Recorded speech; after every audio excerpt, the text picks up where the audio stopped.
The 6-year-old girl accidentally dropped a cup. Her small foot was scraped by the broken pieces. Yet her stepmother scolded her harshly and forced her to press her face against the curtain as she sobbed. No one came to help her, until her millionaire father unexpectedly returned home after a business trip. He stepped inside and shouted one sentence that left the entire house in complete silence. Before we begin the story, leave a comment below and tell me which city you are watching from. Now let's start the story. The afternoon in the Oak Ridge mansion was so quiet that even the sound of wind slipping through the glass windows could be heard. Inside, the polished living room reflected the hesitant steps of a little girl. It was Sophia Miller, a 6-year-old in a simple, pale pink dress. Her clear eyes always carried a shadow of longing. Sophia's mother had died of illness when she was only 2, and her memory existed only in faint fragments. Since then, the greatest desire in Sophia's heart had been to have a mother, to hold her, to hear gentle words of praise. Her father, Jonathan Miller, was a successful businessman, constantly away on trips. 5 months earlier, he had remarried Victoria Blake, a young woman who once worked as a receptionist at his company. On the wedding day, Victoria's smile had been sweet, her tone gentle as she patted Sophia's head and called her "my sweet little girl." Innocently, Sophia believed that was the love she had always wished for. But when Jonathan was not home, that sweetness vanished. Victoria's true face appeared, bitter, cold, and resentful of Sophia. She saw the child not as family, but as a burden, as the shadow of Jonathan's late wife. That afternoon, Sophia tried to do something very simple: wash a glass and carry it into the living room. She believed that if she behaved well, maybe her stepmother would be pleased. Her small hands were wet and the glass slipped. Crash! The sharp sound of shattering filled the room. One shard cut into Sophia's foot, and a thin line of red spread across her skin. She panicked, dropped to her knees, clutching her foot. Tears welled up as her trembling voice whispered, "I'm sorry, I didn't mean to." The click of high heels struck the floor with chilling precision. Victoria appeared at the staircase in a tight red dress, her eyes blazing. Her shrill voice echoed, "This house is no place for a clumsy little brat like you. Look at what you've done, Sophia. You're useless." Startled, Sophia hugged her foot tighter, trying not to cry. "Please don't be mad. I'll clean it up. I promise." Victoria stepped closer, pointing at her. "Sorry? Does sorry make the cup whole again? Useless girl, always clumsy, always making me look bad. You pretend to cry so your father will pity you, pathetic child." Sophia staggered away, each small step painful, leaving a trail of red on the tiles. Victoria forced her toward the curtain. "Face the wall now."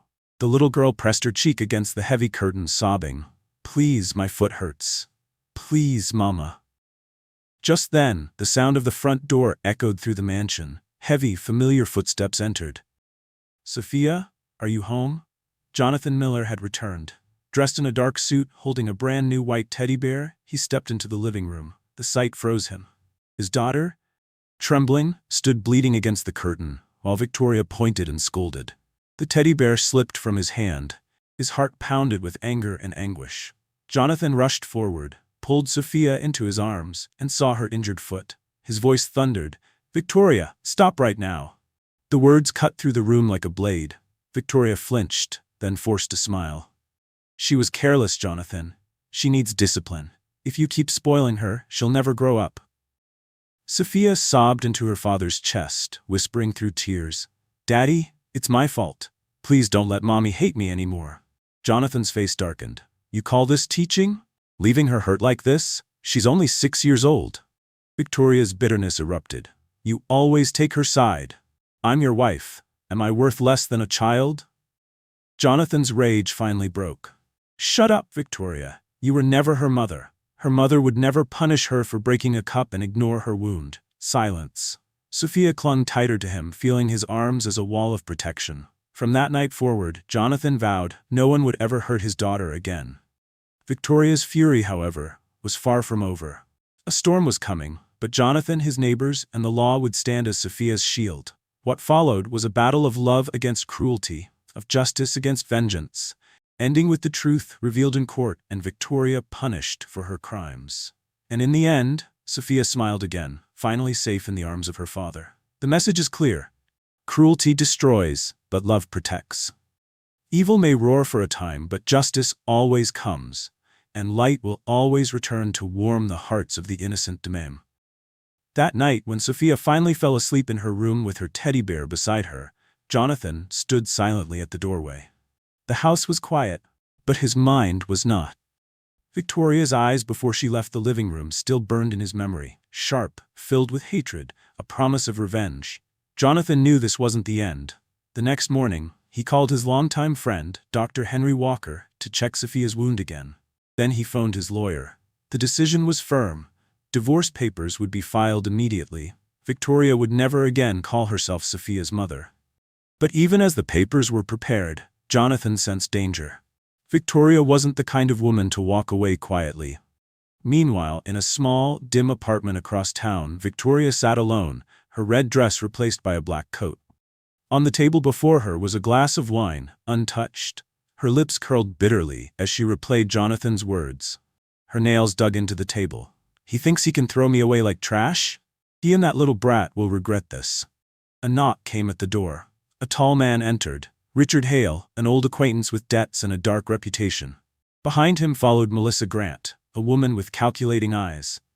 Victoria wasted no time. She told them everything. Jonathan's wealth, Sophia's innocence, the mansion's layout. Melissa leaned back, smiling coldly. The girl is the key. Take her, and Jonathan will give us anything. The plan began.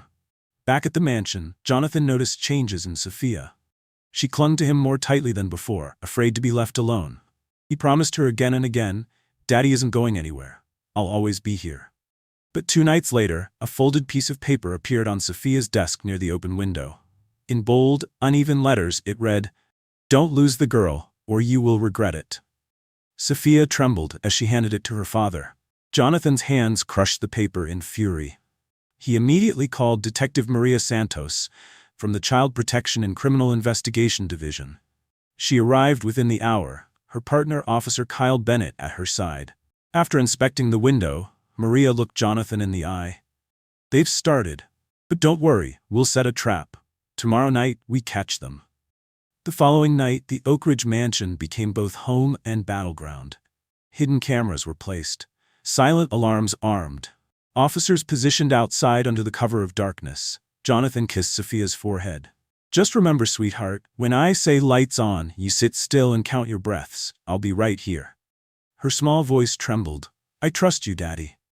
At 11 p.m., shadows crept over the fence. Richard, Melissa, and Victoria entered through the back. But just as Richard reached for Sophia, Jonathan pressed the hidden button. The house exploded in light. "Police, don't move!" Maria's voice roared as officers stormed in. In seconds, Richard was pinned, Melissa cuffed, and Victoria slammed against the wall. Her scream echoed through the mansion. "I will not let you get away with this." But it was over. Sophia clung to her father, trembling but safe. Jonathan whispered into her hair, "It's finished. You're safe now." The trial came swiftly. Evidence piled up. The threatening note, the recordings, the testimony of neighbors like Eleanor Brooks. In court, Victoria sat on the defendant's bench, her beauty twisted into bitterness. Judge Patricia Coleman read the verdict. Guilty. Conspiracy to commit kidnapping. Unlawful entry, endangering a child. Sentenced to years in prison. The gavel fell, final and sharp. Victoria glared at Jonathan and Sophia as she was led away, but her threats no longer mattered. From that day forward, Jonathan kept his promise. He reduced his work, spent his mornings driving Sophia to school, evenings helping her with homework, and nights reading by her side. Sophia's laughter slowly returned, soft at first, then bright enough to fill the house again. She no longer whispered, "I don't want Mama to hate me." Instead, she told her father, "Daddy, our family is complete now." And Jonathan, holding her hand, finally believed it. Message of the story: evil may rise, but it will always fall. Love and justice will always prevail, and no child should ever feel unloved in their own home.